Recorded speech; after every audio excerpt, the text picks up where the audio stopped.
What is going on, guys? We have a very special podcast interview for you today. Today, we're going to be interviewing Kyran Oniell from Total Mental Performance, who is a new friend of mine that I recently got connected with over Instagram. And what we're going to talk about is his story building his online business. Now, he is a mindset performance coach for entrepreneurs and fitness coaches. And honestly, I think this is something that every single fitness coach needs is more mindset coaching for themselves. And this is also something that they can pass down to their clients, because what I will say is the majority of the reasons why people don't see success is all personal limiting beliefs, mindset blocks, challenges that happen internally. And even myself, this is something that, I struggle with on a daily basis, even at the level that I'm at. And I've come to the point in my business where I realize that it doesn't go away. It never goes away. And if you want to become more successful, it means that you have to have an even stronger mindset. It doesn't get easier, it actually gets more difficult. And so the more mindset work you can put in on yourself, the more successful you're going to be able to be overall and endure the hardships on your journey. So I'm super excited to bring this podcast to you guys. We're going to talk about his story, building his business, and also exactly what he does with his clients. So let's get into it. Sweet. All right, Kyran, welcome to the show. I really appreciate you hopping on. I know it's super late over there in Dubai, which I definitely want to talk a little bit about Dubai as well. But why don't we, just start off with who you are, what you do, where you're at, what does your life currently look like at this point in time? Yeah, for sure. So I'm Kyran. I'm the founder of Total Mental Performance. Total Mental Performance is the world's fastest growing one-to-one mindset and mental performance coaching service dedicated to coaches and entrepreneurs. And what we do is really simple. We help the way that you think, feel, and perform so you can get better business outcomes. We don't do business coaching. We don't touch that. You've got experts in the game like Zakk to manage all of that. We help you make better decisions. We help you understand challenging emotions, stress, anxiety, overwhelm, imposter syndrome, comparison, getting stuck in the burnout loops that happens within entrepreneurship. And the way that you do that is through just one-to-one coaching, speaking with a member of my team, or even me. I've still got a handful of high net worth clients. And ultimately just understanding, how can I make better decisions? How can I minimize the emotional chaos? And how can I hit flow state and get more shit done? And that's essentially what we do. I love it, man. I love it. There's so much I want to dive in there about your business, about your story. But what does your business look like today? What are you guys doing? Like, how big is it? Is it new? Is it, seasoned? What does it look like? Yeah, so 2.5 years old. So the metaphor that I use is it's like a toddler. It's standing up on its own. Mhm. If I leave it for a while, it takes a few steps and it's there. If I walk away from it too quickly, it's going to fall over. If I leave it Yeah. for too long, it's going to fall over. So that's the business. We've got a team of six, so four coaches and then two support staff. We've then also got around us, we've got a graphics design agency. We've also got a marketing and automations agency that puts everything in on that. So that's the structure of the business. In our first 2.5 years, we worked with over 250 coaches. And we work all around the world. So we've got clients here in Dubai, across Europe, across US, and it's all online as well. So that's the makeup of the business. In terms of the team and the coaches, they've all got business backgrounds, but they're retrained as therapists, cognitive hypnotherapists, and NLP practitioners. Kate, she's got a PhD in organizational psychology. Dan, he's got 10 years sales and recruitment experience in London. And then we've got Charlotte, a qualified neuroscientist, 10 years marketing for Jack Daniel's, Absolute, all the big spirits brands, and has obviously retrained in what she does. So we've got a team of experts that are corporate and entrepreneur and business performance focused backgrounds. But on top of that, they understand the therapy and the psychology. And when you really put that two together, that is our secret sauce. And then obviously the lessons I've distilled through a life of entrepreneurship, sales, high performance boxing, and whatever. That's really what we built here at TMP. I love it, man. I love it. And I think that this is something the industry absolutely needs. You've definitely recognized something that people need when it comes to business coaching, but you've just dove super deep into it. And now you solve a major problem for a lot of entrepreneurs. I know for myself, I have that's the biggest bottleneck that I see most people starting off is mindset. It's not lead generation. It's not sales. It's not, tips, tricks, tactics, social media algorithms. It's just uncovering the gunk that's holding people back and getting them to show up and do the work. And so, that's still something I am on a journey with myself.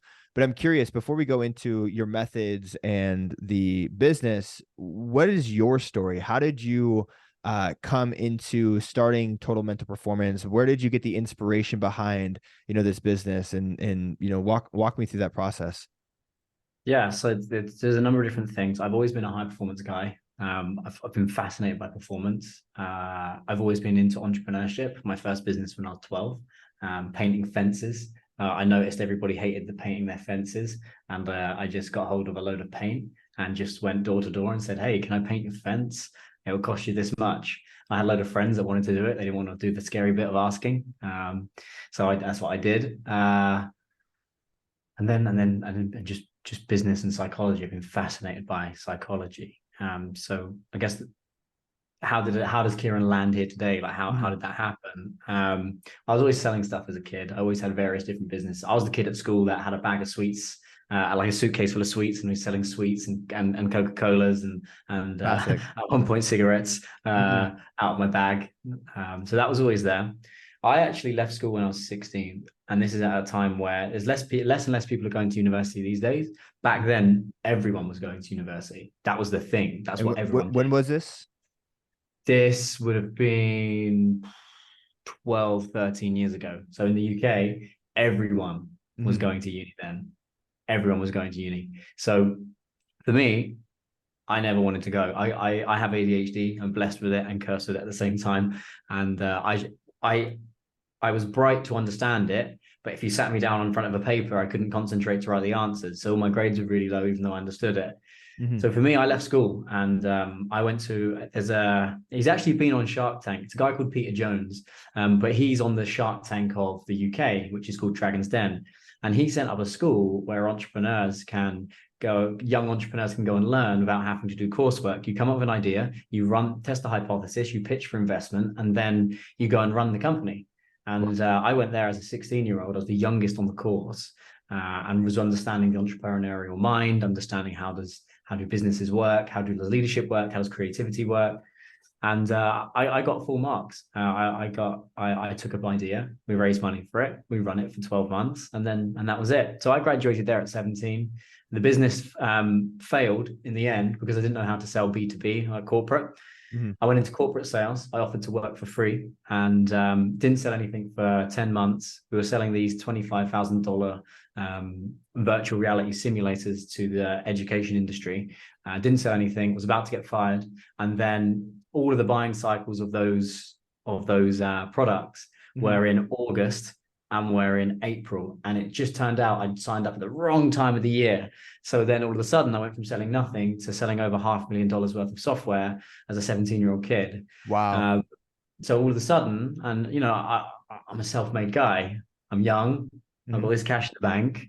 I did all the things that a kid with that much money at that age shouldn't be doing, like buying like stupid shit like watches and clothes and whatever. You got to get that out of your system. Yeah. And then I did that this year. yeah, nice. Nice. Yeah. You got to do it. You got to do it. Because then you learn. Yeah. It's not as fun as I thought.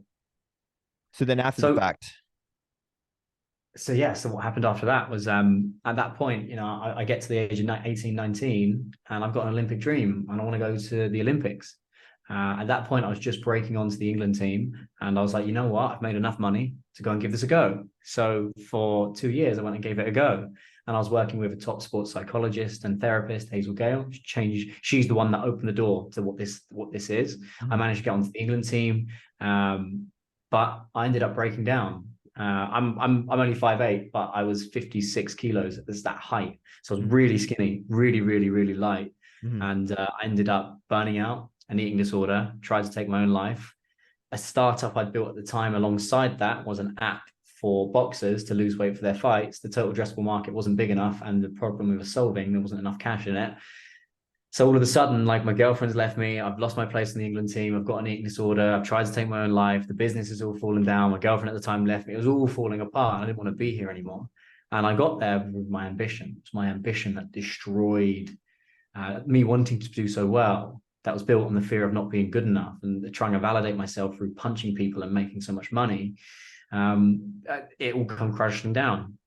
So Hazel changed the game for me. And she was a former kickboxing world champion, former boxing world champion, and all the levels between that. Worked with some top CEOs. She saved me, and I went back into sales for 4 years, and I did pretty well. And I had what I call my party boy years. So I was earning enough cash to go travel to various different cities, and you can do that in Europe. You can just literally get on a flight in 2 hours, you're in a different city, and go and do that. It was great fun, made great money.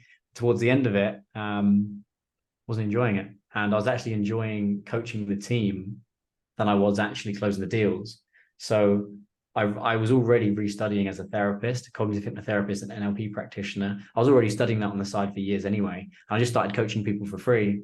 And then I decided COVID hit. I decided, you know what, I've got enough money to not have to work for a while. I'm just not going to do that. And I took a year out, and everyone was like, you're crazy. I was like, yeah, they said that when I was boxing. They said that when I took a job at 17 and didn't go to university. When I hear you're crazy, good things happen. So I'm going to follow that. And then I just started coaching some high net worth individuals. I got invited to speak in Dubai for another fitness business mentor, Adam Haley, British guy. He invited me to come and speak to all of his top clients. Ended up signing up. Of the 26 people in the room, I think 15 of them signed up for one-to-one, and I was fully booked with the clients I already had. And then they all started referring people. So then I hired Kate, and then they all started referring people. So then I hired Dan, and then Charlotte and Brendan, they all started growing and snowballing from there. So that's really the story and the journey as to how the business has landed into it is now. We're en route to double our revenue. We're going to try and do that again next year. And that's it. Dude, that's an incredible story, man. It sounds like you've been a top performer literally since you can walk on your own 2 feet. I mean, walking door to door and asking people to paint their fences is already a telltale sign of entrepreneurship. I had a similar upbringing. I wasn't painting fences, but we grew up in California, in this kind of a little bit more of a countryside of California where people would have fields. We didn't have yards, we had fields. And so every summer the weeds would grow 6 feet tall. And so I had this giant push lawnmower that I would do the whole block, and I'd make, nice, $1,000 in the summer. That would last me like the entire year. And then I got into selling stuff at school. I made custom hats, sold it to teammates. And I would say the first time I had the entrepreneur bug is when I was in 7th grade. I was 12 years old, and I wanted a PSP Go so bad that I went through all my old stuff. I even went through my brother's room, took all his stuff, never told him, sold it at school, and made enough money to buy a PSP Go. And so that was like my first taste of entrepreneurship. But something I wanted to dive into with your story is you decided that you didn't want to go to university. And this was 2010, you said. And back then, I remember my parents really pushed me to go to school. That's like, you have to go to school, you have to get a job. And I didn't want to. I decided to stay back from school. I did community college so I could focus on building a fitness business. But what were your parents saying? If you finished school at 16 and went to like an alternative education school, what was your environment like at that time? Did you get any pushback? Were they supportive? What was that like? Yeah, everyone around me. I didn't come from a world of entrepreneurs. We often joke with the family that I'm just an alien, or they picked up the wrong kid. Like, I'm very, very different to my family. So I got a lot of pushback. A lot of people used to laugh at my ideas. I always had business ideas. A lot of people at school used to laugh. But they did vote me most likely to be a millionaire. I did win that at the prom, and that was funny. But love that. I got a lot of pushback. I got a lot of pushback when I stopped. I'm just going to change the video. I got a lot of pushback when I left my sales career to go and box. Got a lot of pushback when I left boxing. Like, you're always going to get that because people build up an idea of who you are and which character you are in their reality. And then when that changes, they become unsettled. Sometimes that can hold up a mirror to the things that they're not doing. Sometimes that can hold up a mirror to how little they're changing. And then they feel threatened. So humans don't like change. So pushback is a way of keeping you how you were, because that makes them feel safer. And there's a phrase I love, which is those that mind don't matter. Those that matter don't mind. Yeah. It's interesting because when I was coming up, most of the pushback that I ever got was from my parents. And my entire story of me becoming successful and the triumphs that I came is a direct relationship with my parents' expectation and my relationship with my parents. But it's interesting because all the people I surrounded myself with, even to this day, if I tell them a crazy idea, they're all super supportive, right? Mm. I've never truly experienced what it was like to have people pull me down or, say anything negative, because I've been very careful with selecting who I have in my life, and also being very selective with who I listen to as well. So in that period of time when you were getting that pushback, who were you listening to? Where was it? An inner compass? Was it an intuition? Did you have people that were giving you that support that you were listening to? Where was that coming from? Yeah, I was very lucky. I'm actually just about to post a podcast with him this week. Shout out to a guy called Steve Calvert. He's a mechanic. He owns a garage. He was the only guy I knew that owned a company. And he said when I was 13, because I met him through my boxing coach, who was his brother. And he said on that podcast, yeah, I remember when you was 13, you showed me a list of business ideas. And he just encouraged me. He was like, take a risk. It might not go right. Go and fuck things up. That's okay. Go and try this.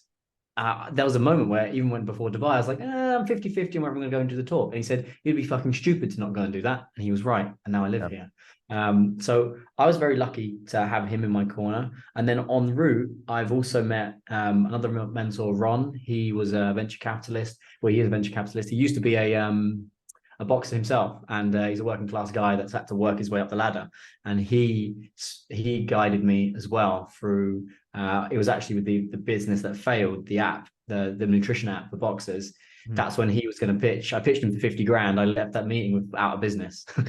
So I've been lucky to have mentors, and I always have mentors, always, because they will save you so much time, so much energy. They will save you a lot of mistakes. They'll save you a lot of money. And if they really care about you, they will challenge you, and they will change the game for you. So for me, I had one or two great mentors that I picked up along the way, who introduced me to other mentors, and I kept cultivating that. Yeah. But then my inner compass, I'm a meaning and purpose guy. If I don't find something meaningful, I won't do it. I could make a hell of a lot of money just working in banking, doing mindset services just to bankers, but that doesn't excite me. Whereas with coaches are helping other people. We have similar values. So for me, it's a hell of a lot more meaningful to help a coach change the game, or help a business mentor change the game, because they're unlocking so much more value for others. So it's just this positive cycle of, well, what they learn, they pass on to their clients, and their clients pass that on to their families. Whereas when you're kind of just working with just, some finance guy in London on Canary Wharf, it's like the net effect isn't that great, if that makes sense. So yeah, I'd say that's where that went. Yeah. I think that's really important because I tell this to my clients all the time. And I tell people the reason why you hire me is so you can listen to me, because you can have 10 people telling you one thing and they're all agreeing with you. And, there is a bias of conformity to where if you walk into a room and everyone's doing something that's out of normal, you're going to start doing that thing too, even though it's not right. Right. So if you have 10 people telling you, hey, that's not the right decision, but you have one person telling you to go for it, you only need to listen to that one person. You only need one person in your life to, guide you, support you. And you just have to choose to listen, which it sounds like that was the exact case for you. For myself, it was podcasts. I didn't have any direct entrepreneurs around me. I didn't have direct mentors. This was back in 2012, 2013. So it's still very early on. And so I listened to podcasts, I listened to YouTube videos, and those were my mentors. Right. And at the time, I didn't have money to hire people online. Like online coaching wasn't really a thing. And so it's like, if you're listening to this could be your guiding light to, follow your path or follow your dreams. But I want to talk about your low moment. It sounds like you had your low moment when you were around 19, 20, 21. You said that's when things kind of came crashing Yeah, down. I would say about 21, 22. It all come crashing down. Just one point to add on what you just said. And there's a great phrase which I love, which is, when the student is ready, the teacher appears. So you might be listening to this, maybe you've been following Zakk for a while and going, oh, I know I need to pull the trigger. And I know he's there. Use him. He's there. Maybe you're one of Zakk's clients, or maybe you've got that all covered, and you've been thinking for a while, I probably need to do some inner work on my mindset, my emotions, and whatever. And you just listen to this podcast and you've come across, boom. Yep. And you might be surprised when the student is ready, the teacher appears. But in terms of that dark period, man, like that was really nasty. It was really nasty because everything was built on the fear of not being good enough. I It was have built, I have a question to add too. So one of my mentors always told me that like when you're at the top or when you're making progress, it's usually not one bad decision that knocks you down. It's a series of bad decisions yeah, over and over. He says, I'll never forget because I talked to him about financial security. And he said, when you've made money, when you have a good life, it's usually not, it's very rare that you lose it all unless you have a series of bad decisions over and over again that correct. knock you down to the bottom. So I'm curious, what were the events that led you to that point? Yeah. Well, we've got to go back to when I was 6. So when I was 6, I was struggling to concentrate at school. And even though I grew up in what you guys would call a blue collar family, Mhm. I was actually brought in a nice area. So I was in a nice school with kids that had a lot more than me. So we had this. I was also impulsive and couldn't concentrate with the ADHD. So I didn't feel good enough. All my teachers would say to me for years, you're without sounding grandiose, you say you're so smart, just sit down and do the exam. But in the middle of the exam, I'd stand up and I'd be like, I don't want to do this. I was struggling to hold the pen. I was like flicking the pen around and throwing it all about. And it was starting in school. That was the decision was, well, I'm not good enough. And then that goes one of two ways. Fuck you, I'm going to prove you wrong. And that's the decision that I made. Or, yeah, you're right. And you play it safe. So the decision I made was, I don't feel good enough. I don't feel worthy. So I'm going to prove you all wrong. And then I just spent my whole life trying to prove everyone wrong. Fast forward to when I was about 12 or 13, my dad was our football, or you guys call it soccer manager. We were bottom of the bottom league, and my dad was the manager, and he benched me every single game. Now, as an adult, we can laugh and go, yeah, you just shit at football. And guess what? I am. I'm terrible. I love it. I watch it every day. I'm obsessed with it. The team's Arsenal Football Club, obsessed. But as a football player, I sucked. But as a kid, when you go, well, not even my dad thinks I'm good enough, there's Mhm. more evidence. Well, fuck you, dad. I'm going to prove you wrong. You can't get substituted in boxing. That's my gig. All eyes on me. Look how great I can show everyone that I am. And if we think about men in particular, what are I'm going to air quotes, the dominance markers? Can you beat someone up? Have you got a great physique? And have you got lots of money? And that's what I was at that point when I'm 18, 19, 20. I've got a six pack. I'm beating people up and I'm getting handsomely well paid in my sales role. I thought I was the shit. But it was all built on insecurity, Mm. comparison. And all of that came to a head when I at this point I'm still growing, and as a man your physique doesn't really fill out Mhm. for a while. Some people it's a little bit earlier. Usually it's your mid to late 20s where you really fill out and you really Mhm. start to grow into that. And I was still doing that, but I wasn't willing to accept that I could move up in weight class because I didn't believe in myself. I didn't believe I could keep my place in the England team at the weight class above me, which is 4 kilos heavier. So then I was starving myself, and then I ended up with a binge eating disorder. And then all of a sudden, I'm not working anymore. So I've got all this spare time to think in between training sessions. And then I'm really anxious because I'm not eating enough and all of these thoughts and feelings. And it just snowballed and snowballed and snowballed to the point where I was driving down the motorway, wanting to crash the car and end my life Mhm. because I just couldn't see a way out. And that's where I worked with Hazel. She just completely changed the game with me. And this is where the difference between therapy and mental performance comes in. Therapy is 0 to 1. It's, yeah, you're not got long if you continue down this path. You're going to be dead. Get back to slipping and stable. Mhm. What we do is we go, okay, you're either slipping or you're stable, but we know there's a complete different league and love level. We can take from 1 to 100. And that's really the decision I made back when I was 6, which is fuck you, I'm going to prove you all wrong. And that's why if you look at all of our clients, they're ambitious. They want it. They're hungry. But that's their downfall. It's that ambition and that hunger and that drive that leads to overworking, that leads to burnout, that leads to emotional decisions that set you backwards. It leads to impulsivity, however that plays out. So for me, that's where all of this was born, was my ability to manage that ambition. And now, instead of doing this to prove others wrong or to try and prove myself, my job is to create psychological freedom within ambitious minds around the world. And that's out of abundance and love and light. That's much more fun and a lot more successful to me than building something of fuck you, I've got to prove you were wrong. So that was the decision I made. And that was the series of decisions that led to the explosion moment. But if I didn't have those experiences, I wouldn't be able to coach the caliber of individual that I coach today. And I love every single second of that journey, as painful as it was, which is also why we've been able to distill a process that changes the game. I love that, man. I have a very similar upbringing with my school. I've always been put in intermediate classes. Mom had me left, parent teacher conferences, medicated on ADHD, and they're like, you need to, take your medicine, take your medicine. I'm like, fuck you. I don't need to fucking take this medicine. It makes me feel like a zombie. And so I've always had I've always been anti-authority in that sense, and that's why entrepreneurship was kind of pushed. I was pushed into entrepreneurship because I'm like, okay, I don't want to go to school and listen to you. I also don't want to get a boss to listen to you. I'm going to go do my own thing. But dude, it comes with a ton of baggage. Like it comes with a ton of stress. It comes with a ton of emotional, ups and downs, which is why I love what you're doing. There was a period of time in 2019 where I actually went and saw a therapist because I wasn't in a good place, right?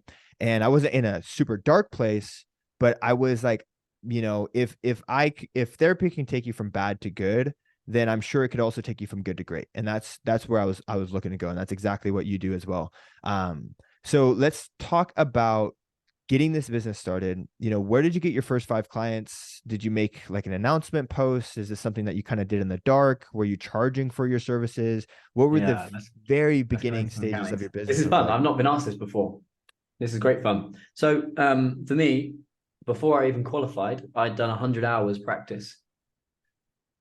And whenever young mindset coaches or therapists or whatever come up to me and say, if you can give me any bit of advice, I'm doing my studies right now. I was doing 5 sessions a week for free, practicing with anyone that would listen. Anyone that would listen. That is the golden ticket, bro. I tell people all the time, Yeah. you gotta work for free, man. You gotta Mm. work for free. When you say hours, you mean like in a professional setting, or is this like you're just putting in the time?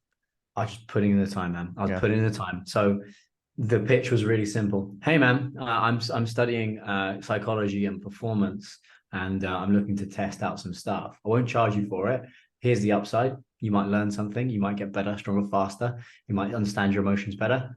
Downside: some of it might not work. So I'm still learning. Here's my background: authority, 6 years software sales, international boxer. I think I can help you. What do you think? And they would go, yeah, it doesn't cost me anything. I'm in. And then we pre-book all of the sessions. So not just, do you want to do another session? All right, well, let's book in 10 sessions over the next 10 to 12 months, 10 to 12 weeks. And then let's see where we go. And by the time I'd graduated and I'd done my, the supervisor on the course said, you've done more practice hours than most therapists do in their first year. I said, what do you mean? It's like most therapists and performance coaches are probably doing 1 to 2 sessions a week. For their first 6 months, then it kind of grows from there. You've already done 100 hours. And I said, yeah. And from there, my clients were seeing so much value, they started paying me. Wow. They were like, this is so helpful. God, I feel like I'm stealing from you. Take my money. And I was like, sure. But the story of my first paying client was an interesting one because that wasn't a client, it wasn't somebody I was working for free. I'd probably done about 75, 80 hours for free at that point. I was in a pub in Valencia, Spain, and this guy comes up to us. We're watching the boxing, me and my friend. This guy comes up to us, and he's a London geezer too. And he's like, hello mate, how are you? And I was like, yeah, good. How are you? He's like, can I buy you guys some beer? And I was like, yeah, sure. So we're having a beer, and I told him what I was doing, and I said, oh no, I'm still doing my practicing. I'll do it for free. And he goes, no, I'm going to pay you. What do you want to get paid? And I went, I don't know, it's totally cool. It's fine. And he goes, no, I'm paying you. How much do you want? And I said, I had no idea. I plucked a random number. I said 75 euros for the hour. And he goes, I'll give you 50. I went, deal. Cool.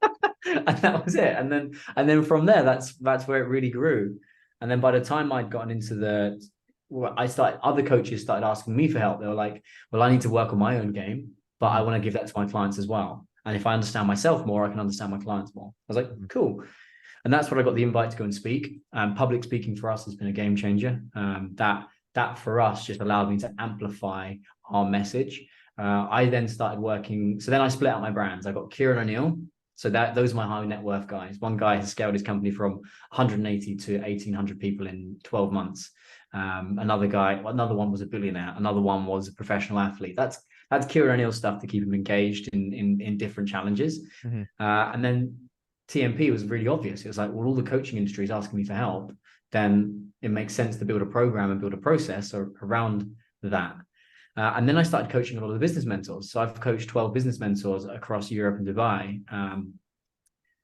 And their business mentorship started blowing up. So then a rising tide lifts all ships. So then all of a sudden, it's like, oh, hang on, you're working with my business mentor, and I've seen the changes in him over the last 2 or 3 months. Well, I want something similar. I'm going to go work with his team. So then all of a sudden, we've grown it that way. So we've actually navigated the market completely different to anyone else because we're just doing this. Now I launched the podcast. A Yeah. lot of people sign up with me after the podcast because they're like, oh, that sounds interesting. I want to learn more. Getting eyeballs, just meeting people. So for me, I've used the offline hustle because if you look at our page, you look at our page and you think that's a tiny company.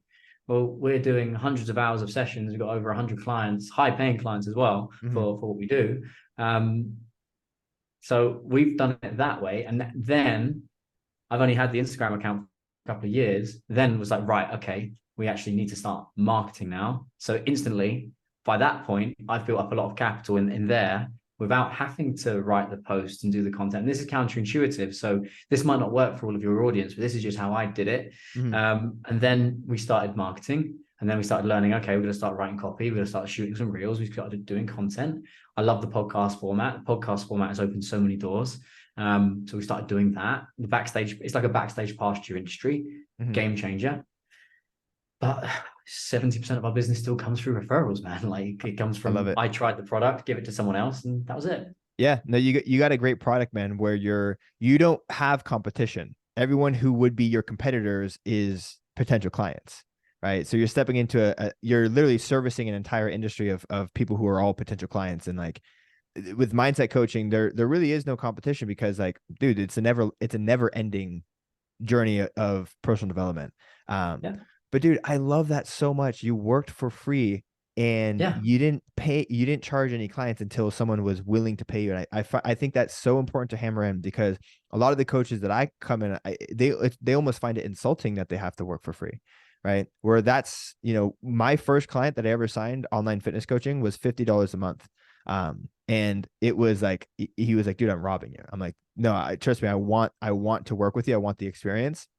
And, I didn't start charging high ticket until I hired a business mentor and he liked what I had going on. He felt confident in me as a coach. So he hired me as a coach. And when I told him my rates, he paid me double.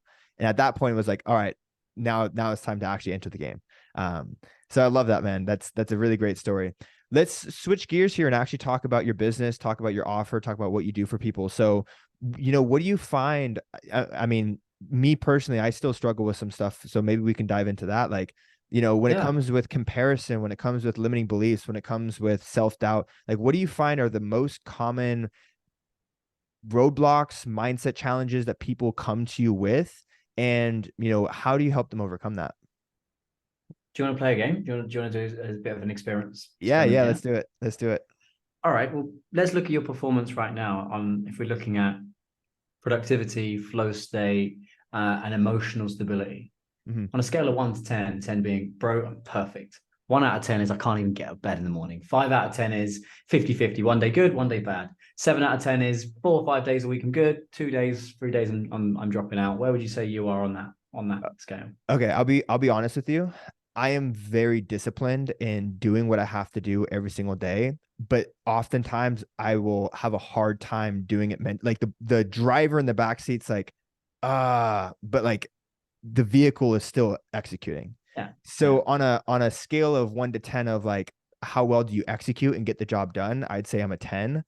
Emotional stability, I would say I'm probably around like a 6 to 7. Could be good, not terrible. Some days are tough. Some days are, better than others. But I always execute. Great. Excellent. So the good news is, so if I'm looking at this as and you use a great analogy, the car and the driver, right? I love F1. I know you guys love NASCAR over there. But we look at the car and the driver. The car is shit moving. It's the physiological body. And you got the driver. Because you can have a great car, you can have a great business, you can have a great physique and energy. But if the driver's not there, you're not going to get around the track fast enough, right? So what I'm hearing is great. We've got great structure. We've got a productive human being. Cool. We've got a great car. the driver. We don't have a confident driver. It's not to say that you're not confident. There's levels of confidence. There's levels of backing and self-belief. And there's also levels of surrender, the ability to still feel comparison, still feel anxious, and still feel that, and still do the things anyway. There's levels to it. So when I'm hearing, okay, there's a 6 or a 7 in there, well, for you, what would need to change in order for that to become a 10? What So emotions would need to change? What energy would need to change on the I'll tell inside? you, so what I'm currently working on, this is just stuff that I've learned from, my own personal development, hiring therapists and stuff like that. I'll tell you what typically triggers me is it's usually either like a lost deal that'll get me very upset, or, maybe a client will say something that will trigger me, and it can, last maybe 10, 15 minutes, maybe 20, 30 minutes. I am very good at getting myself out of that state when something, will trigger you and kind of, gets you irritated. I'll go for a walk, I'll meditate, I'll journal, I'll really get myself self-soothing, and I'll try my best to let it go, but it still bothers it. When it comes up, it'll still bother me. So I'm doing really good job at like recognizing it, letting it go, moving Good. on, but I still haven't gotten to the point to where it doesn't phase me. Like if we lose a deal, like I still get upset about that. I want to be able to get to a point to where, hey, we lost the deal, another one will come, or like, you Yeah, know what I yeah, mean? yeah, I think full surrender is what you were talking about. yeah. The art of surrender. The Mhm. ability to go. There's 7 billion. I think it's 8 billion now. There's 8 billion people on the planet that need my help. There's loads out there. There's enough to go Mhm. around for everyone. So there's two things I'd love to explore here, and this is really the basis of this type of coaching. It's not about Zakk's in a dark place and he needs some pulling out the floor. Don't get me wrong, we can work with those clients, but that's not what this is. It's about how much can we help Zakk perform? Because Zakk, you're a high performer.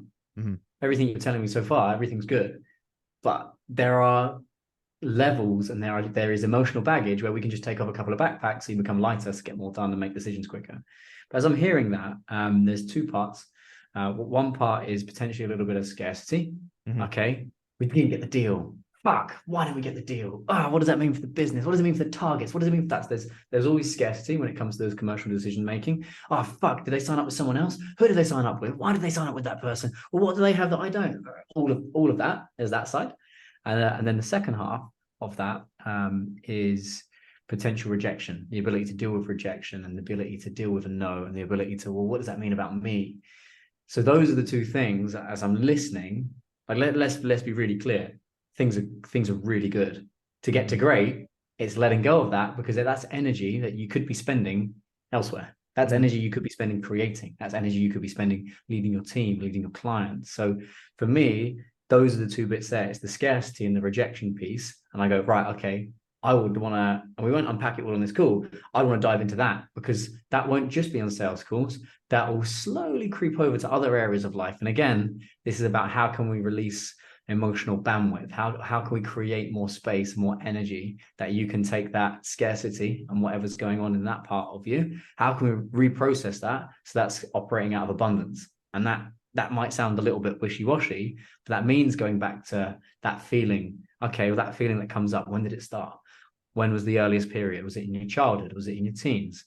Okay. And what was the lesson that was learned in that moment? And how can we start to reprocess that and let that go? So here, that's the opportunity I see with you, Zakk, is, well, if we conquered that, we would just free. I mean, you tell me, if we didn't, let's not say eliminate, let's say we cut that in half Mhm. or even by 75%, how much better would things be from a performance perspective on the commercial side? Yeah. Well, what I'll say first and foremost is that you hit the nail on the head, dude. Like operating out of a place of lack and anxiety has always been the driver for me moving forward. It's never been about chasing dreams. It's been about running away from demons for me since the very beginning. And I think it was instilled with all the talk and downplay that my parents had about, you have to go to college, you have to do this. Oh, what about taxes? Oh, well, what about this? What about that? So all those fears are always, deep down inside of me. And so you hit the nail on the head. Absolutely. What I would say is if we were to eliminate that or cut that in half, what it would do is just make my life more enjoyable. Yeah. Right. I would say right now, dude, if you were to put me in a room and you say, Zakk, journal your perfect day. If you didn't have to work and you had all the money in the world and you had all the time in the world, what would you do? I would honestly do exactly what I do every single day. I'd wake up and I'd work out. I'd come home and I'd eat and I'd spend time with my fiance. I would read. I'd watch maybe a couple TV shows that I like. I would, coach people. And then I would go for an evening walk with my fiance. I already do that every single day. I'm literally living my dream life. So the only thing is like those challenges that I'm going with, it takes away from my moment. It takes away from my day to day, right? I don't feel like I need more. I feel like I need to be able to stay present. And those insecurities and lack and rejection, it just takes away from my moment. Perfect. So that's exactly what we're talking about when it comes to abundance is you have the abundance here, but the old patterns, old versions of you are holding on to patterns that aren't helpful. They're holding on to how you used to be, but your environment is so different. Your setup is so different. Everything's there. And it is about burning off the deadwood, burning off the old beliefs, burning off all the old stuff of, well, that's not going to go wrong, or this is going to be crashing down, or competition, or all of these various different things. And it's letting that go because you're at what I call a now what moment. And a lot of my clients arrive at now what moments. They've achieved everything they're looking for, but they've done it out of running away in fear and scarcity and grow. And they're kind of like, well, why am I still feeling like this, even though I know I'm safe? I know I've got enough. I know I am enough, but why do I still feel like that? And this is where we come into fulfillment and connection, and the ability to just let things pass and be a lot more calm and collected and enjoy it. That's really what it's about. Steve Jobs said at the end of his book, he was speaking to his HR manager. This is the one thing I took out of an autobiography about him.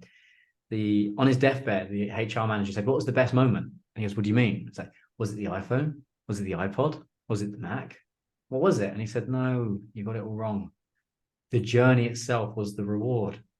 It wasn't the outcomes. It wasn't the stuff. It wasn't the I arrived here or here or here. It was the bit between the goalposts that was the most. That was the reward itself, and that hit me so deeply. Like just like you, I fucking love this. I love this. We're just launching a new members area that has got custom recordings for or data metrics for resilient flow and authenticity and emotional volatility. No one's done it how we're doing it. Or last year we projected in an underground bunker in London, we projected visuals onto the wall where when you was angry, flames came on, and we got people being angry and practicing how to handle anger. When anxiousness came on or overwhelm came on, we put static everywhere. I love this stuff. I love it.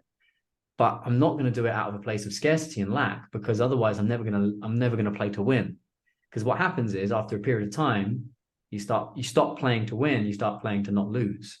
So we need to destroy scarcity and really understand that that's for where we're at in a world of abundance. So we've got food in the fridge, we've got places to live, we've got cash in the bank, we've got clients, we've got all of those things.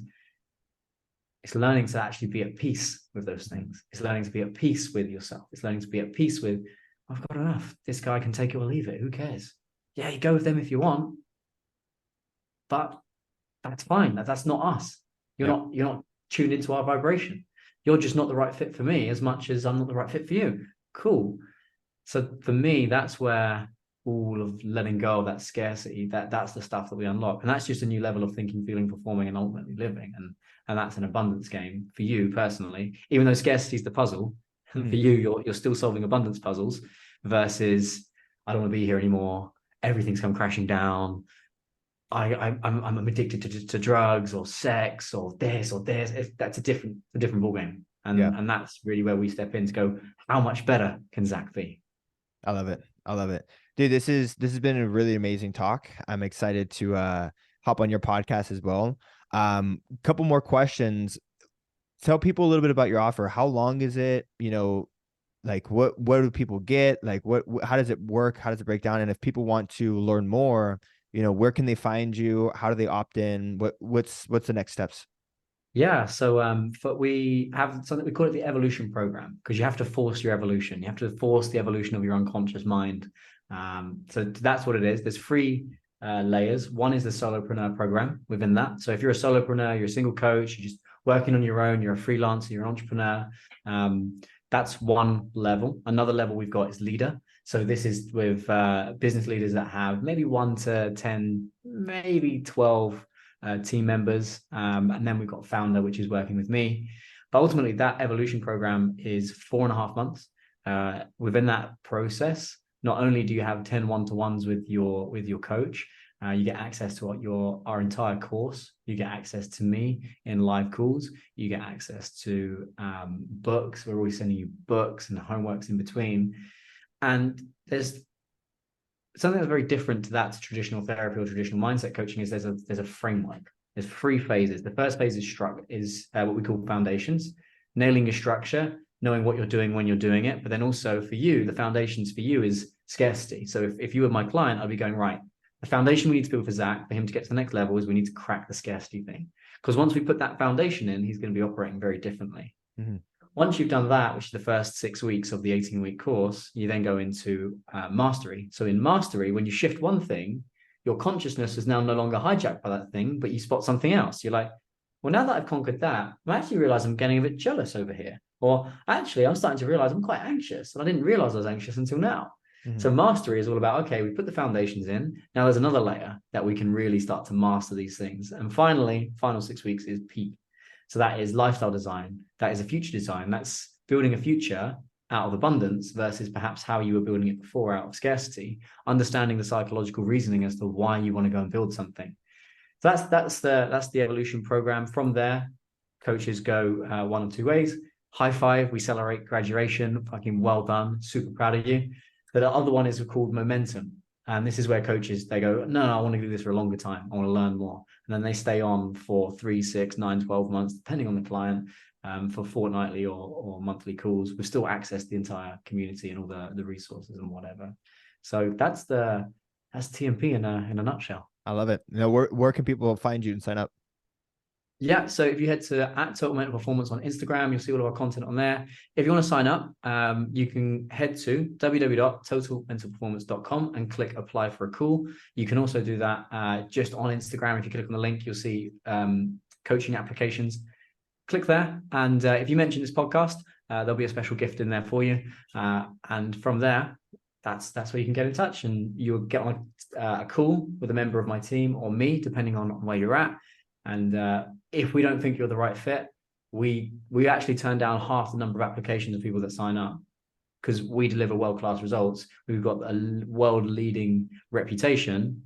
We would prefer to scale slower and keep that reputation than to just flood our coaches with clients. So yeah. You'll be in the best hands there to make I love it. Decision. Couple last questions. What watches did you buy back in the day? It was a Breitling Super Ocean 42. Nice. I don't know if you know much about Breitling. It was Breitling was my thing. Loved it. Absolutely loved it. That was the one that I bought. I was 17. It was too big for my wrist. Yeah. It was so big. Breitlings are big. Yeah. Yeah. Last question. What was the dumbest thing you spent your money on back in the day? Oh, many things. I would say, like partying starts to come into it, but I loved my party years and I learned a lot about myself in my party years. So I wouldn't say it's the dumbest thing. And even so, all the investments I made in business that didn't work out, they've served me now in this business. So that wasn't too bad. No regrets, man. No regrets. I don't think I have regrets. No. Yeah, I learned no regrets. I love it. I have no regrets. I have one. I spent $15K on a table for my birthday one time, and that stung. Damn. Yeah. Ouch. Vegas is tough, man. They'll fucking rob you. They'll bleed you dry. Well, if I'm ever over there, mate, I'll we'll pop out and you can help me avoid all the traps of Vegas. Absolutely, man. Well, Kyran, thank you so much. This was a blast, and we'll catch you soon, brother. Big love. All right, brother. Peace.